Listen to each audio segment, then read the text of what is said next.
couple of things. I'm going to talk about a couple of things here. My notes are only 2 pages, but they're quite something. We're going to read through it. But there's a kind of an early view and a late view of when this letter was written. Ultimately, it really doesn't matter if it was early or late. It just matters what is being said, right? So the early view is kind of during the time of I think I wrote it down, right? 850 to 730 BC. So 850 to 730 or 736 BC, I can't remember exactly. I am going to go with the later view. Now, it doesn't matter, but I just think from because if the reference wasn't to Jeremiah, so Jeremiah was the prophet during the time of the last 4 kings, when the Babylonians were attacking, okay? And so the references between the two are, we looked at Jeremiah 49 and Obadiah, and so that lends to this view, okay? But just doesn't matter. If you come across something that says it's early, more power to you. That's fine. So we're gonna just kind of read through it, and then we're gonna kind of divide it up. It says the vision of Obadiah, and Obadiah's name means servant of God. Charlotte. Huh? Charlotte. Oh, okay. Obadiah's name means servant of God. Hey, Charlene, how you doing? The light is kind of bright off of my car, so You might want to come sit over here. oh, okay. Yeah, just and the sun's gonna move in just a minute, and I mean, it's all my sun, so I don't want to get your way. you're not in my way. I get here on time and then I lose stuff before I get out the door. Okay, all right, so the vision of Obadiah, thus says the Lord God concerning Edom. We have heard a report from the Lord, and an envoy has been sent among the nations, saying, arise and let us go against her for battle. Behold, I will make you small among the nations. You are greatly despised, and the arrogance of your heart has deceived you. You who live in the cleft of the rock, in the loftiness of your dwelling place, who say in your heart, who will bring me down to earth? Though you build high like the eagle, though you set your nest among the stars, from there I will bring you down, declares the Lord.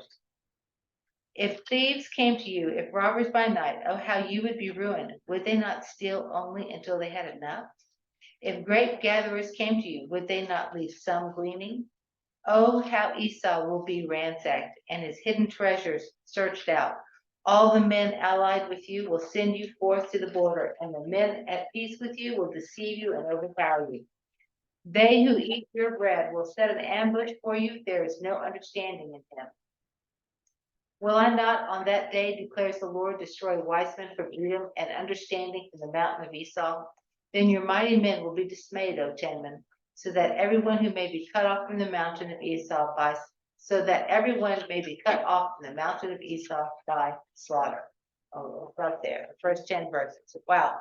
Well, that's a very interesting little bit of verses, right? Right. Okay, we don't know anything about Obadiah. Okay, we don't know the tribe, we don't know family background, we don't know anything else about it except this prophecy. I think that's pretty interesting. Okay, so one of the other things that's very important about this is that the later view, which one that I'm going to go with, tends to fit better, as I said, because it's paralleling with Jeremiah 49, 7 through 22 really well. Doesn't mean that that's correct. But one of the other things that happened is that I did not write the name of the article, but it is a document that says, I'm just going to write this down here. Edom, this is something that they did that is referred to in this letter. Let me find it. Edom burned down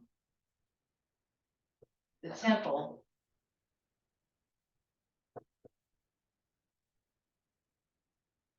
when Judah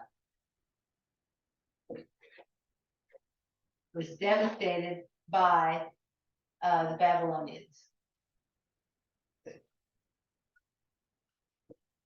So that happened in 586 BC, I believe. That's when it was the third time that that Nebuchadnezzar came in. It was 586.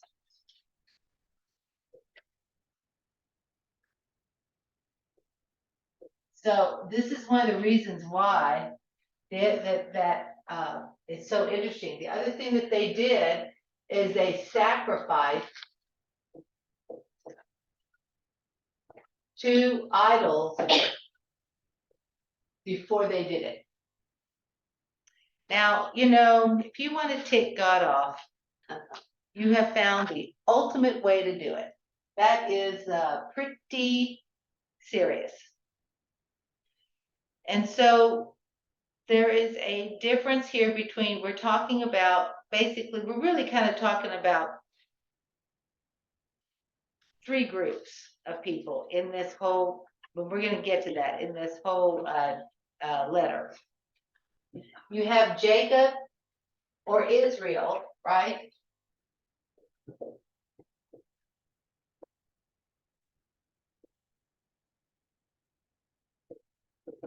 And Jacob or Israel, this is the thing to kind of understand about what's happening here, is that they accept. Now, I'm not saying they do it perfectly throughout all of their history, but they accept God's choice and desire to obey it.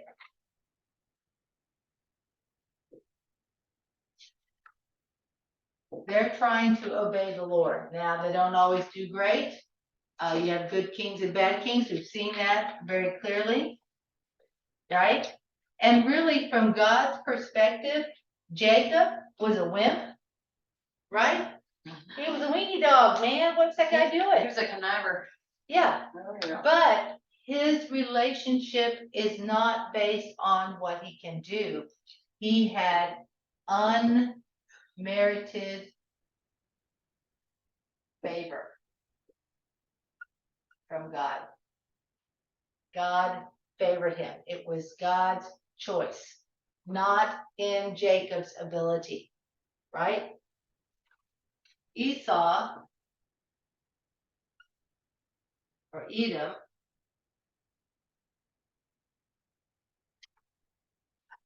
they rejected God's choice. They did not want Jacob to be the receiver. They rejected his choice, even though they knew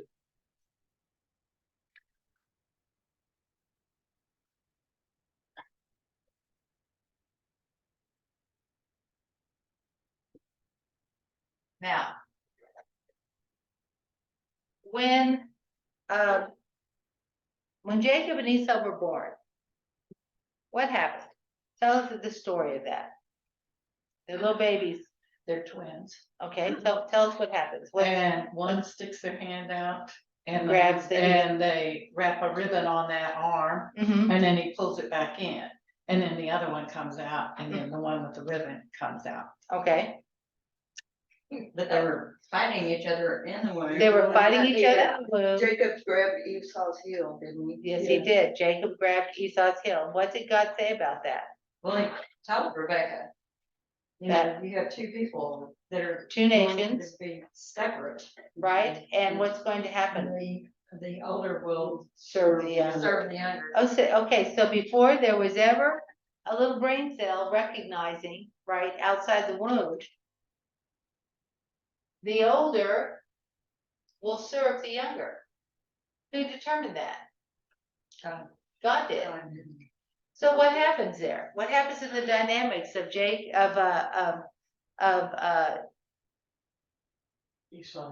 of the dad, Isaac and Rebecca? What happens?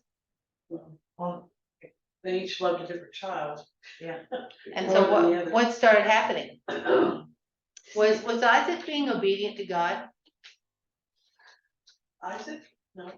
I think he was kind of an absent parent, that, it's like, oh, he goes off and brings me the food I like, you take care of the other one, I don't know that he had a whole lot of. Well, he certainly was not following what God had said for him to do, right? Because the prophecy happened before there was any personality or any, they're in the womb. And God's saying the older will serve the younger. What's the responsibility of the father? To make sure it happens. To make sure that happens. Make sure that happens. Because who is Isaac? Who is he? He is He's the direct- chosen, Yeah, Okay. right? The Yeah. chosen line of God. Abraham, Isaac, Jacob. That's the line. That's what God is saying. I have chosen this line. And it's not because they're good or they're wonderful, they're doing everything right. I chose it because that is my determination, right? So the difference too about these two guys is, like I said, Jacob is pretty much of a wimp, right? Right. Esau is, first thing he does is he wants to kill Jacob as soon as his dad dies, right? Yep. Esau's a brave guy. He's willing to fight, right? But his own desire to take over has already made him the obvious wrong choice. So yes, Jacob did some bad things. He did some manipulative, deceptive things. He got a lot of help from his mom to do it. But how Esau responded when the rubber met the road showed he clearly was not the person that God would want to use to forward. He sold his birthright for food, right? Was he the one that they said that he was a wild donkey of a man? Yeah, he was a wild guy. And as a matter of fact, what else did he start doing? He started marrying Canaanite women because he would irritate his parents. He was a rebel. He was a rebel. He was a rebel from the start. And he He was just wanted, hairy too. he was a hairy old red-haired guy or whatever, Yeah. The point is that the proof of God's choice plays out even though nobody wanted to accept it. That's the deal. And so his desire was to take what God had given his brother. So Esau's desire, he wants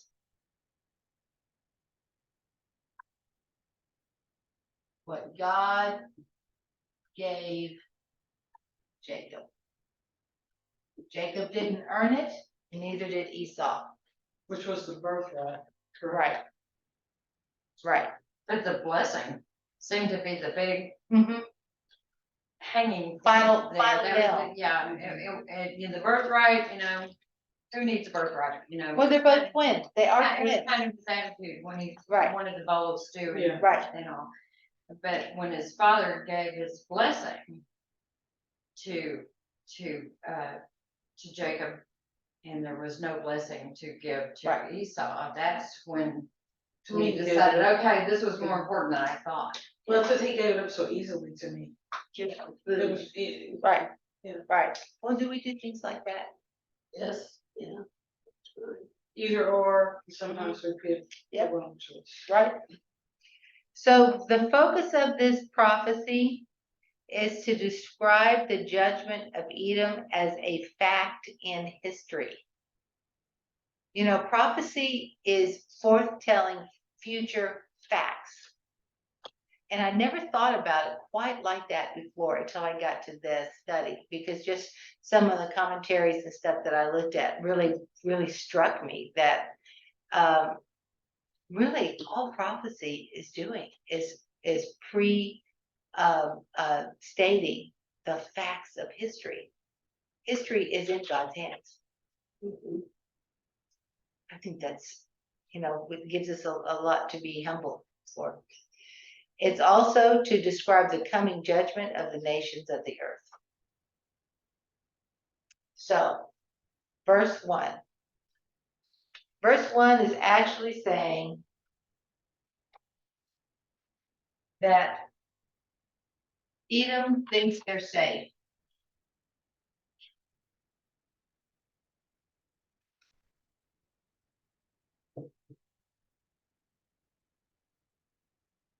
They think they're doing okie dokie.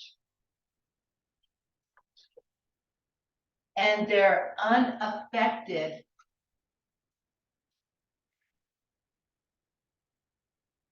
by Jacob's destruction.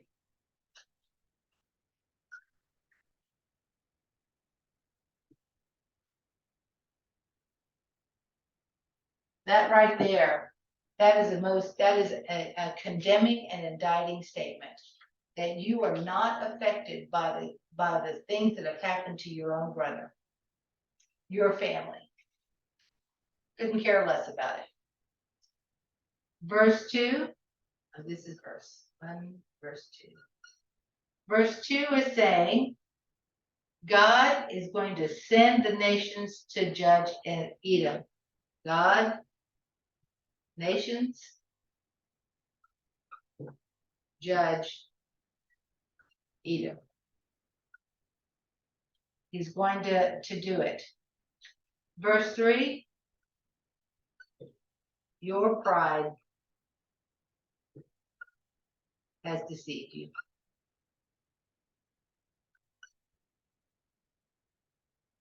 Boy.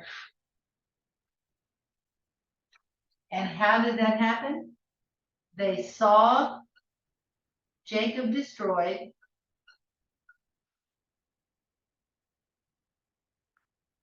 And they thought God's not coming for them, right?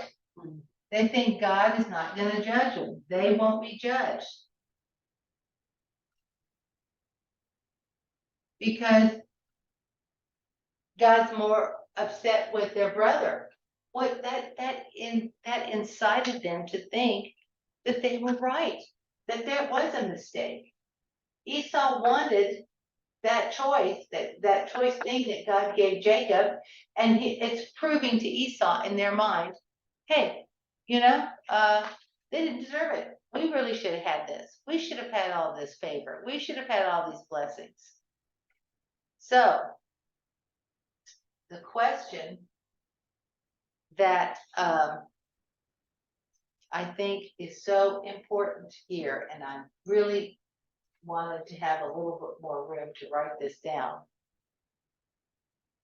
The question became, for me, is how are we like Edom as a nation?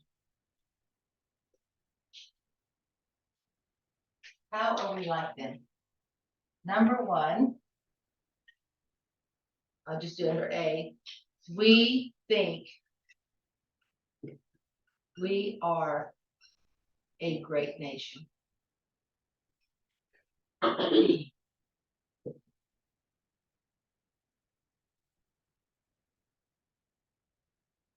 We exalt ourselves.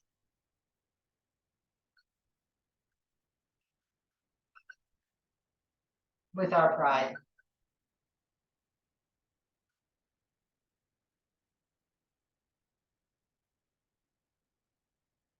We consider ourselves militarily superior to other nations.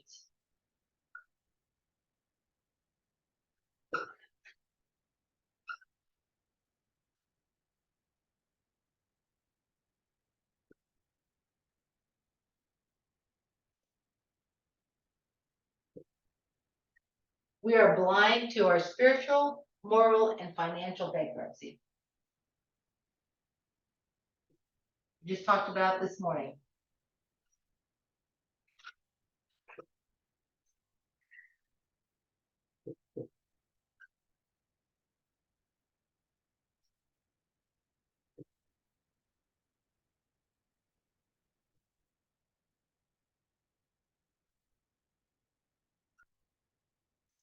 I mean, as I was going through this, I just broke my heart. Yeah. Our wise men have become foolish. Think about what kind of advice our president is getting. Oh, it's awful. Think about the kind of advice our banks are getting. Think about the kind of advice that our schools are getting.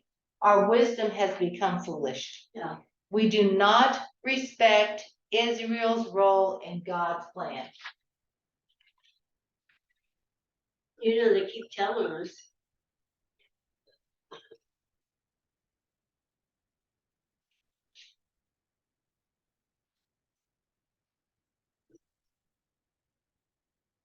And we are faltering in our support of Israel.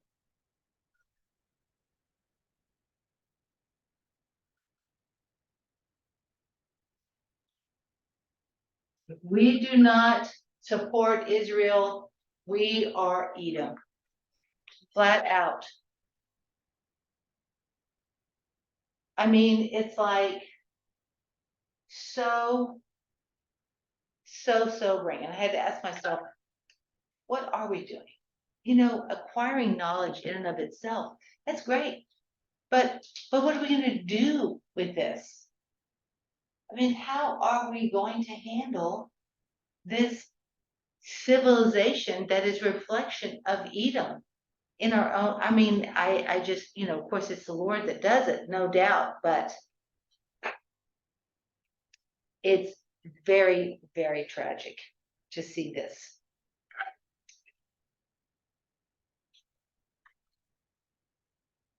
And verse 4. No matter how lofty you think you are, I'm gonna bring you down. Verse 4.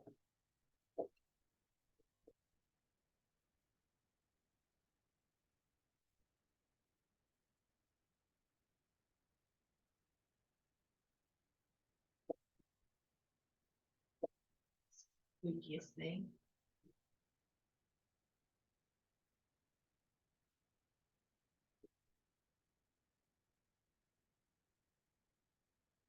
I'm gonna write down Jeremiah 49:22. And Amos. It's at 9:2-4.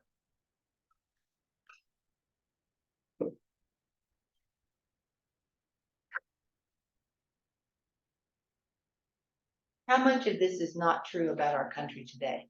Every bit of it is. I mean, it's scary. We could make a longer list of this. Yeah.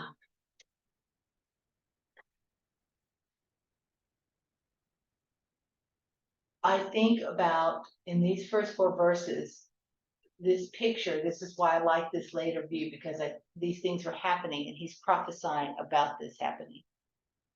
That Edom goes into the temple and burn it down after they sacrifice idols. That is the ultimate. What is the church doing today?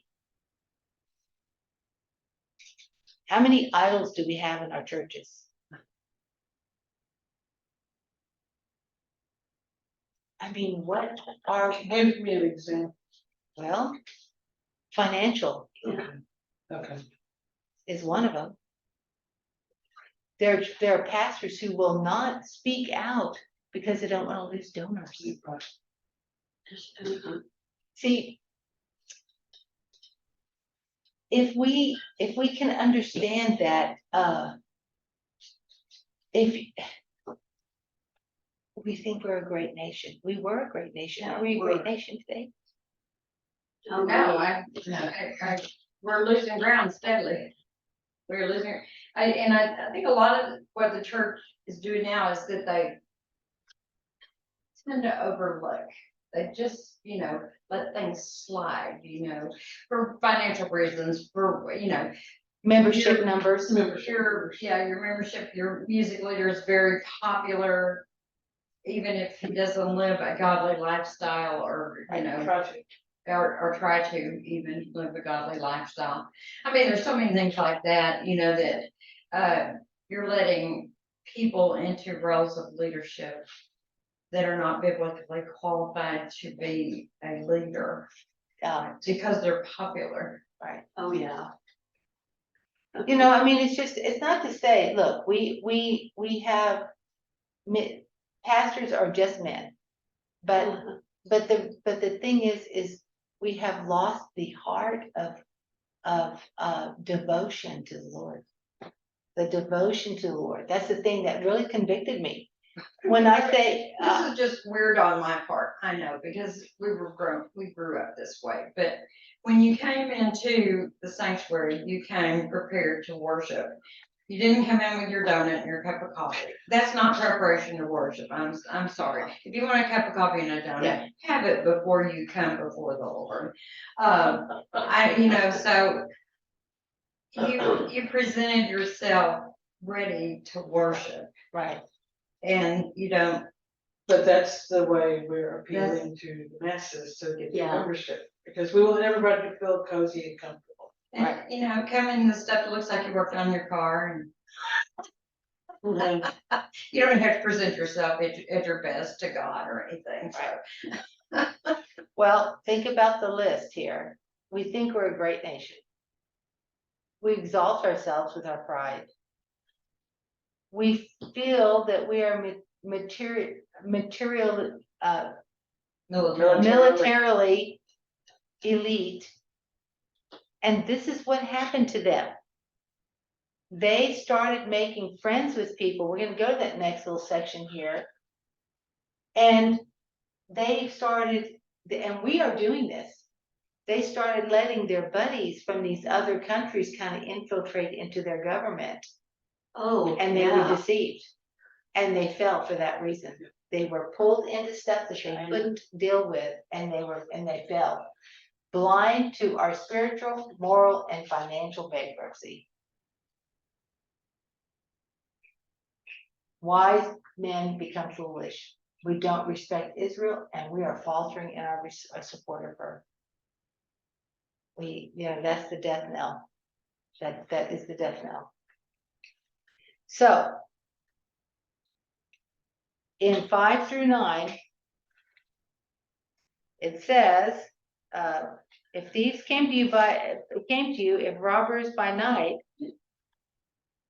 oh, how you will be ruined, would they not steal until they had enough?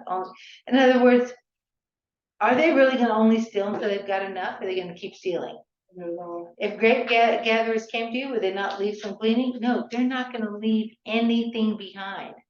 Esau will be ransacked, treasures will be searched out. The men allied with you, your friends are going to trick you and lead you to destruction. And that is happening right now in our country. And the men at peace with you will deceive you and overpower you. So in 440 BC, they were attacked by a coalition of Arab tribes. And by 312 BC, their land was occupied by the Nabatean Arabs, and the Edomites no longer existed. They were absolutely, completely decimated and did not have, they do not exist today and will never exist again. And the thing is that they are being tricked by their friends. It makes you wonder if the people today even knew there were Edomites. And if they did, do they understand why? And who was responsible for that? That God is the one who arranged that. That's right. That's the most important thing that you said. God arranged it. Because God is going to, at the right time, execute his judgment. And it's going to be exactly when it's supposed to be. Exactly when it's supposed to be. So, it says in, they who eat your bread will set an ambush for you. There is no understanding in him. In other words, they're wise men. They don't understand. I will not on that day, will I not on that day, declares the Lord, destroy wise men from Edom and understanding from the mountain of Esau. Now, what he is doing is he is destroying their ability to be wise. Okay? So it is the destruction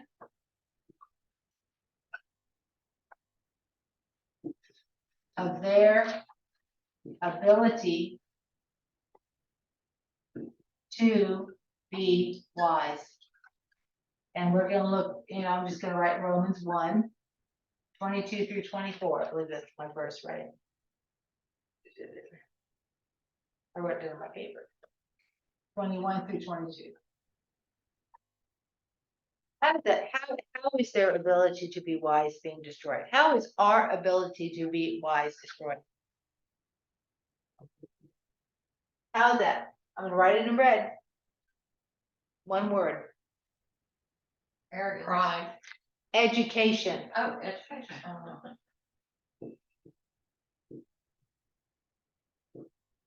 We have the dumbest students we've ever had in the history of this yeah. country. We're not looking at these things. When I started going down this list, listen, I could have made a 50-item list. But the thing is, they're tricked, they're destroyed because God has destroyed their ability to be wise. That is why our schools are failing. We are asking for it from the Lord. In the city of Chicago, I think, was it 8th grade? Like 90% of the students cannot read. Yeah, it's real And bad. it's like 99% can't do the math on the level that they should do. And that's 100% failure on their school. 100% failure in schools. And let me tell you, that is destroying your capacity to understand what is going on. They don't care. I mean, They don't know that they should care. Yeah, that's what I Listen, meant. when you take away from somebody the ability to understand what is going on beyond their visceral needs, they do not understand why this is a problem. They aren't capable. No. And that's one thing, he is destroying wise men from Edom. Don't you think we're taking away, don't you think that parents have taken themselves out of that total Absolutely, no, education? Yeah. absolutely. Because education is the final nail, not the starting one. Right. When we stop exalting ourselves, when we start thinking, hey, I'm so great, I'm so wonderful, look what a good mom I am, or whatever, we have forgotten that it is God that's doing these things. Oh, yeah. It's God. Okay, I have to stop the tape. I have diarrhea. I have to go to the bathroom. Sorry. Be right back.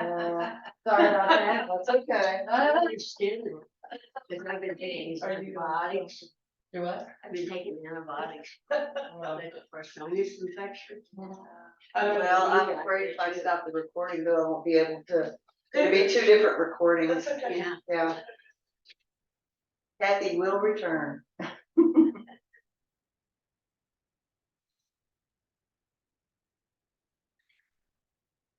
If I stop the recording, then it'll stop and I'll have a recording. And then I'll have to start it again, and there'll be a second recording. Yeah, I Is guess. there a way to pause it? Might be. That's okay. Brenda did a really good job. That's true. It's true now. We've got tape up here. I'm the third person today, so. Sorry. You taking Immokalee. I had some too, because I take it. Antibiotics. Alrighty, thank you. Sorry. Okay, This is right. Oh, yeah. so let's, okay, wisdom. Education is, why is education such a target? Did anybody watch the show, The Miseducation of America, that was on Fox Nation? Who Although did that? Pete Hegseth. Oh, that's Pete. I remember, but I watched some of the TV. Well, that's a documentary worth watching, and it explains, it's, well, I don't watch it anymore. I got rid of Tucker. Yeah. It's a documentary that went back to the 1800s that showed the progression of the destruction of education in America. It was in one of the magazines that had an article. Started in it, I never finished. Yeah, it was in the 1800s when they started with it, and it is excellent, and it really shows the motivation, the reason why they're doing it. it's socialism and If you're in trouble, if we're stupid. yeah, Yeah. that's right. So, and verse 9 says, then your mighty men will be what? Dismayed. Oh, Tenman. Tenman is Esau's grandson. So that everyone will be cut off from the mountain of Esau by slaughter. Listen, the result of this is destruction. Destruction of their ability to be wise is destruction of their society.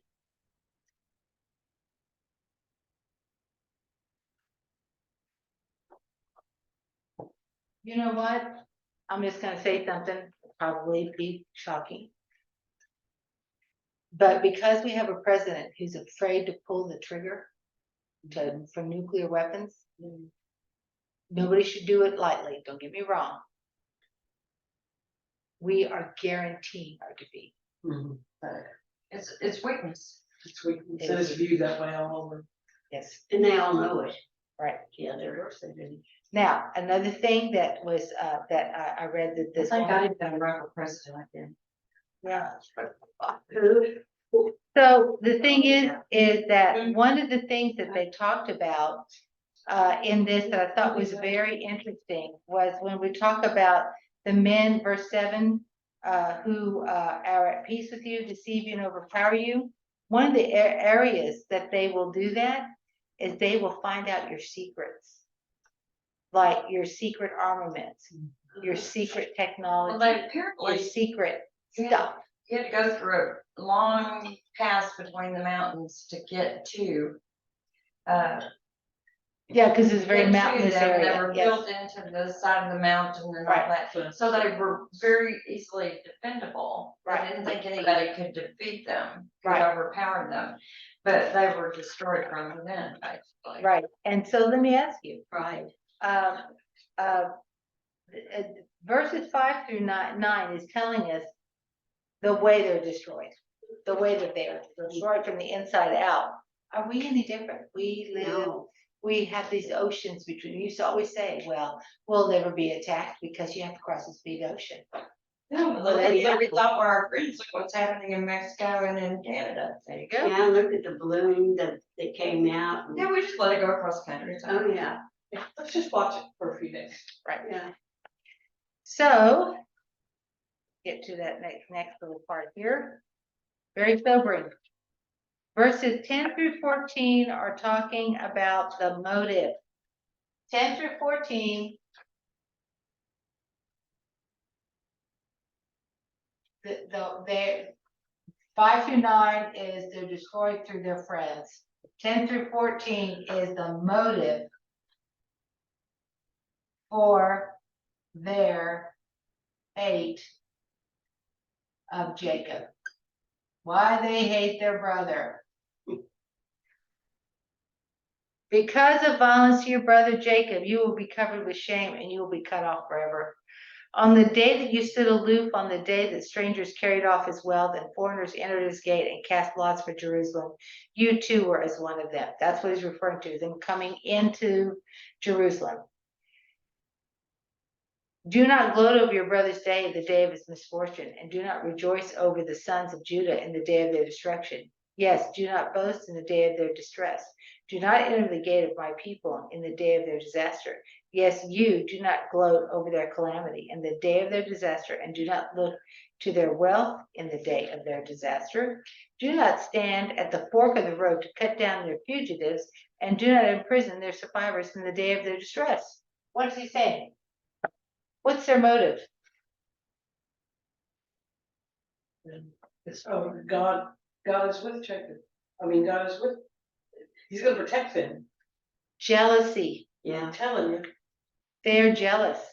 Jealousy puts our eyes on others instead of the Lord. They are jealous.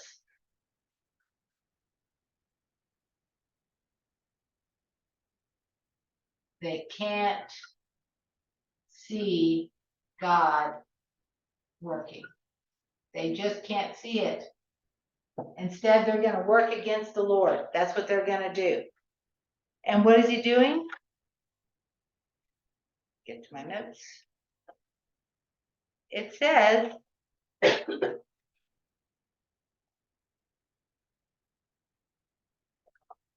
get my paper to separate. They commit acts of violence against their brother.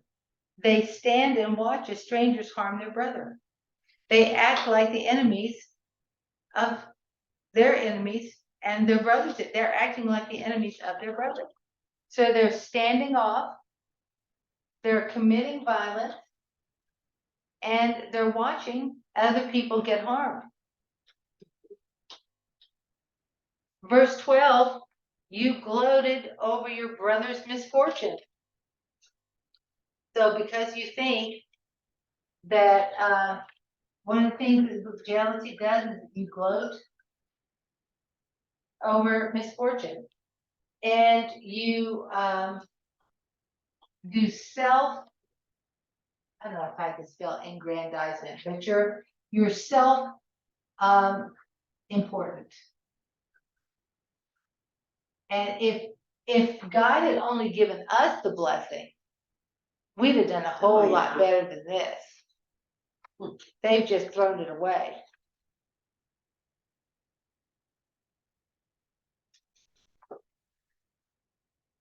Verse 13 is very interesting because it says something that I thought was pretty powerful. Do not enter the gates of my people in the day of their disaster. Yes, you do not gloat over their calamity in the day of their disaster, and do not loot their wealth in the day of their disaster. So what is he actually saying there? Get to the rest of that. The first line, do not enter the gates of my people. God declares that Jacob is his people. Yeah.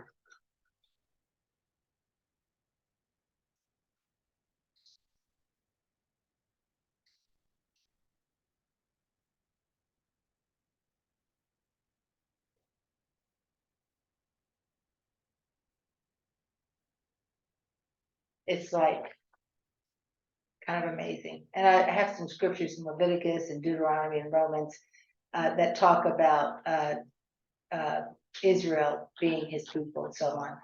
Verse 14, what did they actually do in verse 14? Well, they actually cut down people running away from the invaders or captured them and gave them to the invaders. Okay, so verse 14, what the first thing that they did is they stood and watched. Yes. They watched it happen. They captured.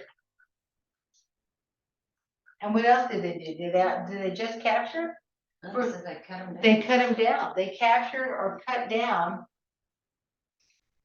those fleeing. Not to, so they wouldn't get out of there. And they imprisoned the survivors. They mistreated them horribly. Yeah. And so they're actively assisting in the suffering of their brothers now.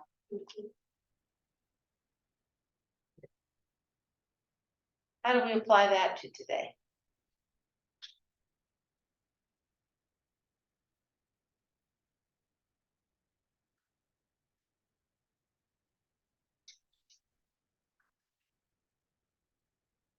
What is the leadership doing to the church?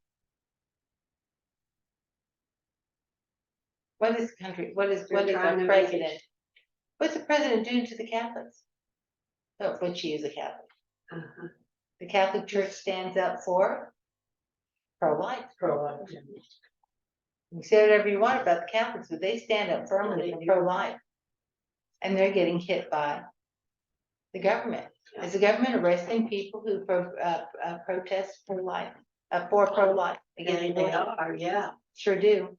In England, you can't even stand across the street You can't stand within a mile. of an abortion center and silently pray. They will Yeah. arrest you. They had that woman on the news that was arrested. They asked her what she was doing and she said praying, and they arrested her. Oh, really? But You know, the thing is, things are happening that we never thought would happen. Oh, yeah. That's why But Obadiah. even those that didn't like what she was doing, but you can do that, you're allowed to do that, Right. and now they're trying to even take away that. Which they are. What is the motive for all of that? Well, Evil. there's several things probably, power, They're jealous. Control. Control, they're Control, jealous. yeah. Listen, when you are, see, power does not come from jealousy. I mean, yes, power comes from jealousy. Jealousy doesn't come from power. Okay. Does that make sense what I'm saying? Yeah, So if they are trying to take something over, they're jealous of what they see. They don't want that to be the standard. Think about the standard of this country when we used to be able to pray in school. oh, Coaches could pray on the field. Yes. You know, if a player got injured, the whole stands would stop and everybody would pray. we used to pray before games. Pray Yeah. before games. You know, teams getting together and praying after games. I mean, that's a simple thing. That's not even compared to all the other stuff that's going on. I think that what this lesson is doing for me is really showing me really how far we have come. Like we get kind of, I get numb to some of this stuff because it's so massively assaulting that it's like, oh, yeah, that happened. Yeah, that happened. And all of a sudden you start looking at like in this, start making this list of these things and saying, man, look at what's going on. Why we are having all these problems is because we have stood back. I heard a pastor in San Francisco years ago, oh my gosh, 20 years ago, talk about how God had convicted him because he could have, there's a big gay movement kind of started in that area. And he said, I could have stood up and done something. And he said, I blew him off. And he said, God really convicted him that he could have made a bigger stand than he did. And we, our leadership, our churches, our walk. You know, I used to say, especially, you know, before this study, I used to say, well, you know, we just need to pray for him and we take a stand, but you gotta be wise about what you're doing. I kind of think we're beyond that now. Yeah. I think we're at the point where we just need to be not afraid to say, hey, what is happening here is wrong. And standing up and voting. And speaking up without fear. What exactly are they going to do to us? Are they going to arrest us? Well, hey guys, spend 2 days a week in the prison. I know what it's like. I mean, it ain't that bad. What exactly? What about they're gonna arm the IRS? Well, portions of the IRS have always been armed, but they're arming them with automatic weapons. That's the difference. So stupid. Which is a lot more military than anything has been. The revenues are coming. That's what made me think of those old movies, you know, where they're Yeah. back in the hills. Back in Tennessee. But I watched that news segment on the junior high child in Massachusetts who wore a t-shirt to school that said, you know, there are only two genders, male and female. Yeah. And And wore them to school. he wore it to school. And then they went after him, basically, the leadership of the school, the authorities at the school. And they told him he wasn't in trouble, but he said it sure felt like I was. Yeah. And he said that, you know, people were offended by the shirt that I was wearing. And he said, but I will tell you now, more people were in agreement with the shirt that I was wearing than disagree. And this is Right. junior high. Junior high. Well, And they went after him and made him a big object on, you know, national news and everything, because he's like, you know, bigot, you know, you're always, what's the word they always use? Racist. Racist. Right. Yeah, Man, Hater. Filipino has that. he's a hater. He's a hater, yeah. Hater. You know, Well, there were people in our church that put, when the mask thing was a big issue, that put things on Facebook that said, Let's show how we really love each other and where Oh. Okay, 15 through 18, we're gonna get this finished up here. Before I have to make another mad dash. Verse 15, for the day of the Lord draws near on all the nations. As you have done, it will be done to you. Your dealings will return on your own head. Because just as you drank on my holy mountain, all the nations will drink continually. They will drink and swallow and become as if they had never existed. But on Mount Zion there will be those who escape, and it will be holy. And the house of Jacob will possess their possession. Then the house of Jacob will be a fire, and the house of Joseph a flame. But the house of Esau will be stubble. And they will set them on fire and consume them, so that there will be no survivor of the house of Esau, for the Lord has spoken. Alrighty, wow, Edom. We're going to be judged by the very things you've done.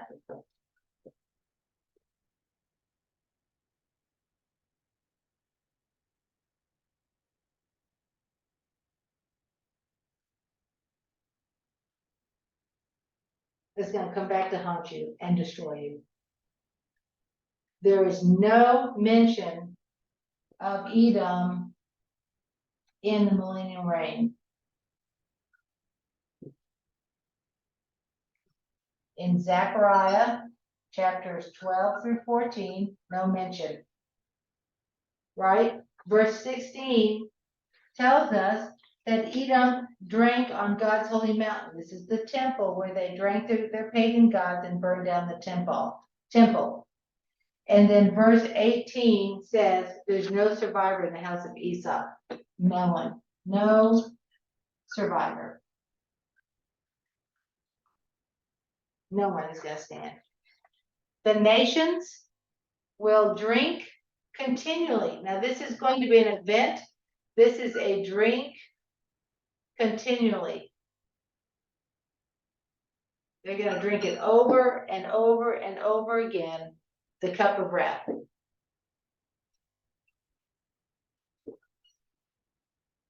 And this is, you can look at the references, Jeremiah 25, Zechariah 12, Revelation 14, Revelation 16. They're not just judged because of the idolatry. They're judged for rejecting the Lord. They are judged for they reject God.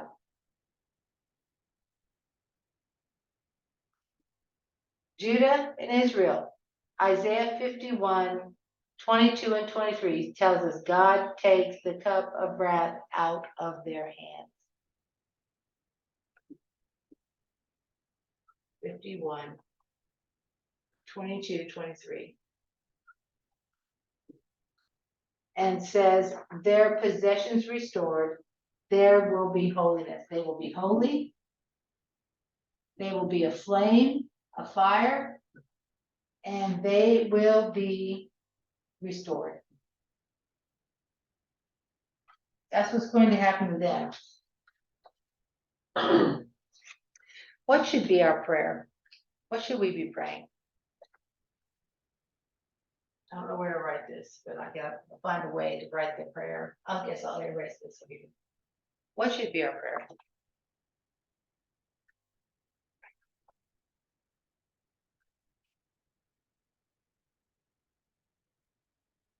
Well, we need to pray for Israel. Oh, definitely. Pray for God's will Okay. in all of it. Even when I don't understand it. Yeah, Okay. I think we should pray for a complete saturation of our heart of God's ways so that we are not tempted to fall away. We need to walk all the time we need to pray that because we're so much. in integrity. We need to walk in the integrity of our faith. We need to ask ourselves, am I doing the things that please God? And uphold Israel. Respect God's people. Do not walk in an unfaithful way before men. Do not walk before men in unfaithfulness.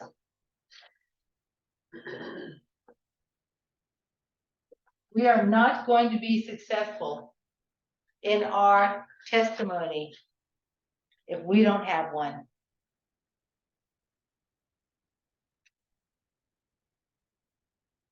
Then we get through 19 through 21.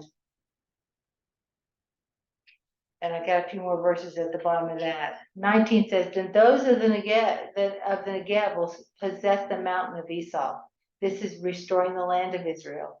And those of the Shephelah, the Philistine plain, and also possess the territory of Ephraim and the territory of Samaria, and Benjamin will possess Gilead. And the exiles of this host of the sons of Israel, who are among the Canaanites as far as Zarephath, and the exiles of Jerusalem who are in Sarapard, whatever, will possess the cities of the Negev. The deliverers will ascend Mount Zion to judge the mountain of Esau, and the kingdom will be the Lord's. God's kingdom is going to be established on earth.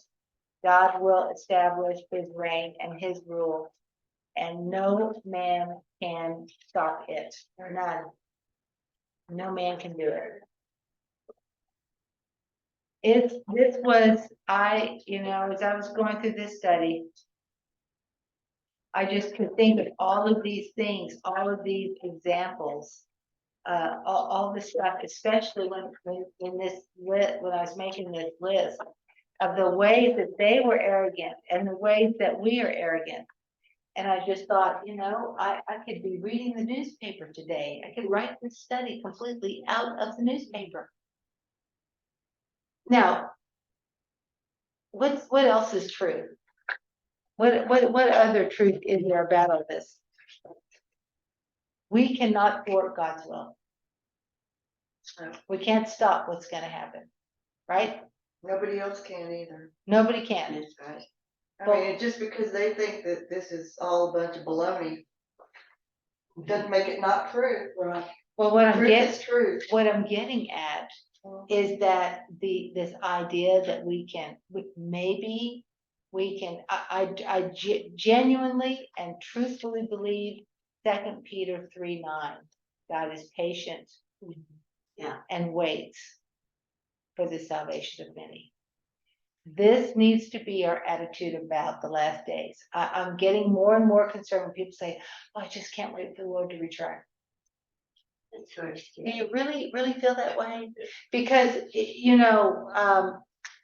he goes ahead and he comes now, who of your family is not going to go to Yeah, heaven? that's scary. We need to Uh-huh. change the way we're thinking about what's going on. And people are not going to believe you. They're not, your kids are not going to believe you. They're going to think, oh, you're all fuddy duddy, whatever. Yeah, What are they going to believe? what they want to, the world. They're going to believe your actions, not your Oh, yeah. words. It is very, very important that we walk in a way that is faithful, and we stay consistent in what we say, and we don't back down. Because I'm like, look, you sometimes you have to say to your kid, as I have said to mine, you are going to hell. Do you understand that? You're going to burn eternally in fire. I don't believe that. That's Yeah. fine if you want to take the shot at it, but I'm not going to be held accountable for not telling you. Because I'm telling you right now, that's where you're headed. My nephew filled the pulpit last week at his church, and he preached one of the chapters of Thessalonians. But one of the points that he made in his preaching was a point that we all know, but you just don't think about it that much. We are created to be eternal beings. Right. And so you will either spend your eternity in the presence of God, Right. or your eternity eternally separated from God. Either way, you are an eternal being. And I thought to myself, I was thinking about, we're going to be in heaven with God, but we don't think about that other eternity Mhm. as often as we should. What is the natural tendency of humankind is when things like this happen, is to retreat. To move out of it, because, you're scared, or you don't know how people are gonna deal with you, or you don't know what to say. There's a whole myriad. of Well, reasons. sometimes there's a price to pay that they're not willing to pay, Yes, because the thing is, we can't but retreat. today, We can't, I cannot retreat anymore. We can't retreat. On Easter, we had, we had a big Easter deal, and had cards and stuff. And, Pastor Cole had written this book about last days. It's quite, it's not in-depth stuff, but it's real good. And I had bought it for all my children. Mhm, I mailed it to all of them. that's good. And I put a card in there for the local one, invited him to church. They came. Well, praise the Lord. I was just, I'm still stunned. Oh, They praise called the me the Lord. day before. Brandon came? Him and Lindsay, he called me the day before. He says, "What time do you go to church?" Oh, And, praise the Lord. yeah, it is, and I kept thinking, how am I gonna address this with him? Because he's always told me, Mom, I know there's a greater power, but I don't believe, Yeah. And so, that's, because him and I talk it, but I don't talk it much anymore because I'm afraid of pushing away. Well, But they yes, don't you have to know. have wisdom, but you can't, when the conversation starts, you can't back down. That's right. I was just, it gave me the feeling that I'm gonna proceed with it easy. Well, I'm gonna tell you something. Here's the other thing about this. It is very easy to talk about this kind of stuff because what percentage of people are suffering in our economy right now? Oh, so bad. Everybody. Like 100%. Yeah. Even the wealthy people are hurt, Uh-huh. right? They're losing money, stuff like that. There's a lot worse to come. We know that. And they can tell us anything they want to, but things are going to get worse. Yeah. And the thing is that we need to not be afraid of that, because this is the prime. And I say that as nothing has happened to me yet, okay? I'm not gonna sit here and be like, I can handle anything. Nobody can handle everything. And we are all human, but the thing is that as I think about this and look at these things, I cannot affect the government, but I can affect the person in front of me, because I pray for it and I ask the Lord to give me the ability to say what needs to be said at the right time. But when things happen, as happened to me every day at the salon, that's a perfect opportunity to say, well, have you prayed about that? What do you think about church? What do you think about God? I mean, why do you think this is happening? I mean, we have such opportunities to really talk to people in a non-threatening way, but a direct way. And I'll never get my lovely client who I love her, getting into a discussion about what happens when you die and where do you go, because she is very much reincarnation. And so I just said to her, I said, well, what do you do about Noah and the ark and the entire earth gets wiped out? Where'd all those people go? When did they come back? I mean, I wasn't confrontational with her. I just asked her questions. She's like, well, I don't know. Well, I don't know. And the thing is that you do have knowledge. You have a lot of knowledge, and it doesn't require a fight or a confrontation. It is simply asking questions. Well, what are you going to do about that? Or what's going to happen if this happens? Years ago, I was working with someone that, we become, fairly good friends at the office. We didn't see each other outside work at all, but we were good friends at the office. We were about the same age. And we're church people, but I wasn't very knowledgeable about things. Right. Like I said, it's been a long time ago. And she said, well, you don't believe all that rapture stuff, do you? I went, you know what? I don't know all the details, and I don't know how it's gonna happen or when it's gonna happen. I just know that it is going to happen. Right. And we need to be prepared for it. Right. And, but she was, But she threw something in my face that, cause I had studied Revelation. at that Right. time. But it's okay to say exactly what you said. And I thought, okay. Because the thing is, what they're looking for is not, ultimately what they're looking for is not whether or not you know it, Right, but whether or not you'll stand on it. right. That's it. I'm gonna stand on this. And I've had clients tell me I'm stupid. I've had ladies say, I thought you were smart. I was like, it's okay. It's okay if you think I'm stupid. But cause in the end, when I'm going up there and you're still down here, you might feel a little differently about it. Yeah. You just gotta be, You have different thoughts. you just gotta be kind. Yeah. But direct. Kind, but, and there are sometimes like, I have several clients involved in a religion that is definitely a cult. And we talk about the Bible all the time. And I've had some of them say to me, you know so much about the Bible. I said, I just love to talk about God and Jesus. I like to talk about his word. That's all. I just really like that. And so they'll ask me questions and I'll get to answer them. And it's so funny because whenever I do something, they say, well, I'm praying for you. And I said, well, thank you so much. Right? But the point is not to be afraid. Going to get a confrontation is not a fight. It is a representation. When did Jesus ever confront? Who did Jesus confront? Who was he confronting in the New Testament? Pharisees. Yeah. The religious elite. They thought they knew everything. The prideful religious Yeah. elite. Yeah. That's who gets confronted. The people who don't know anything, there's no reason to confront them. There's a good reason to express them. And I have some clients that said, look, I 100% of my clients hear about the Lord with me. Every one of them. For what? 100% of my clients hear about the Lord. Yeah. But there have been some that said, I'm just not really into that. I said, okay, no problem.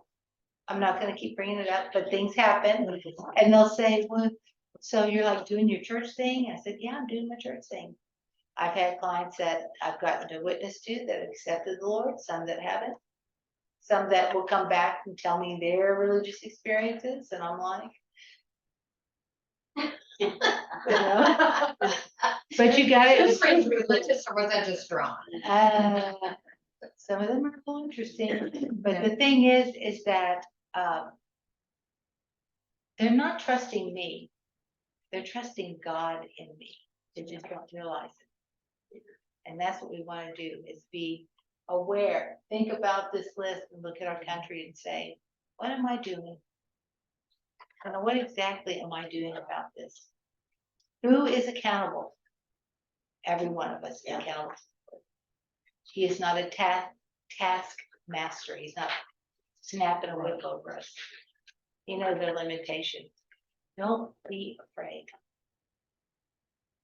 Don't be I afraid. had a friend say that someone had questioned her about, I don't remember what it was, and she said, well, tell me what your understanding of is. That's why she broached the subject. And it turns out that they were quoting or relating to her their understanding from when they were in elementary school and heard it in the Sunday school class. Right. And she said, perhaps you should reread that Bible again, that book in the Bible again, from your adult perspective now, instead of your third grade child perspective. That's very good. And you might see something different in there. Because I know I can read one chapter at one time and not read it again for 10 years and it says something entirely different to me. Right. And another 20 years Heck, later. man, I can do it day one and day two. And it's just like God is speaking to me in this from my perspective in life now. Right. So, but I thought that was a really good way That's to really good. I broach like it. What that. is your understanding? Yes, that is a very good, what do you think about that? Yeah. I do that a lot. Well, how did you get there? How did you come to that conclusion? And it's really interesting what people say. The biggest thing to do is, you're not tackling them down on the floor and saying, you better listen to me. It's, you're gonna, when the opportunity comes, something happens, this big event, like, what do you think about this? That's right. But, if somebody, Sorry, student. yeah, exactly. If somebody says something, they really upset about whatever, this, that, or the other, sometimes it's just like, well, what do you think's going on?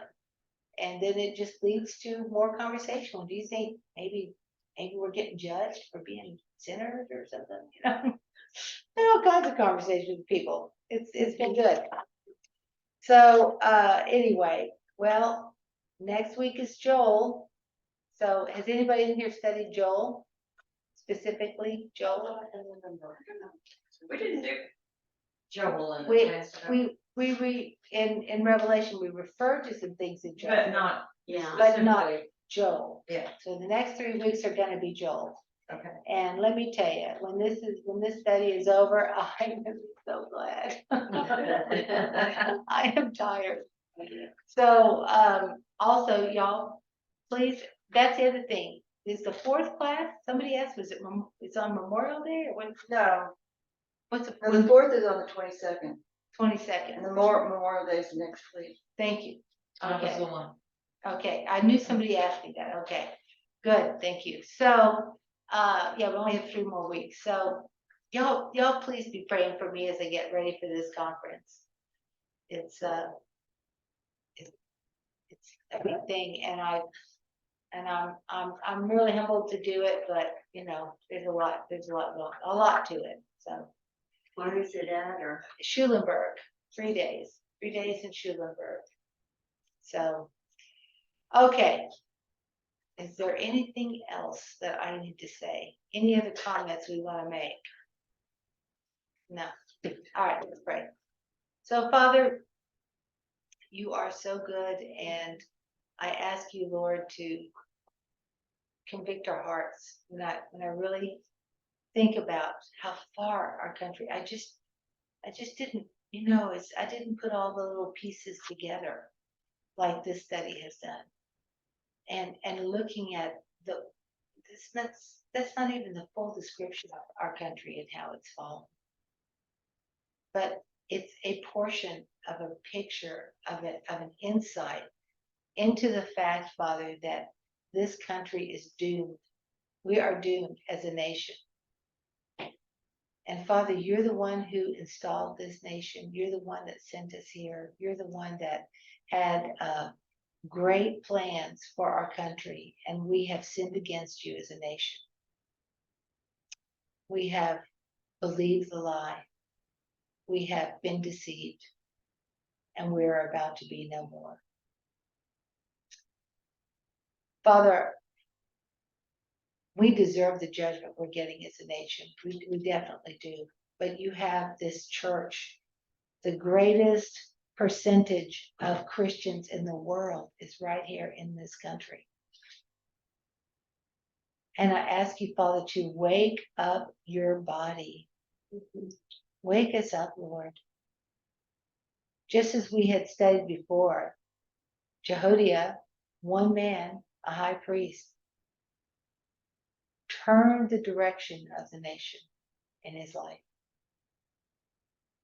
And Father, what I pray is that because I know you're patient and you are kind and you desire everyone to be saved, I ask you, Father, to give us some sort of a reprieve for the purpose of salvation. But Lord, it is your plan, and we want to join into what you are doing. And we ask you, Father, to teach us how to serve you and how to speak, what to say and when to say it, for your glory and for the good of salvation to all mankind. I ask you to protect us as we move forward in this study. Give us wisdom, give us insight, and show us clearly, Lord, what you have for us, for this nation, for our families, for our churches, so that we might be found to hear the words, well done, my good and faithful servant. I thank you and I praise you in Jesus' name. Amen.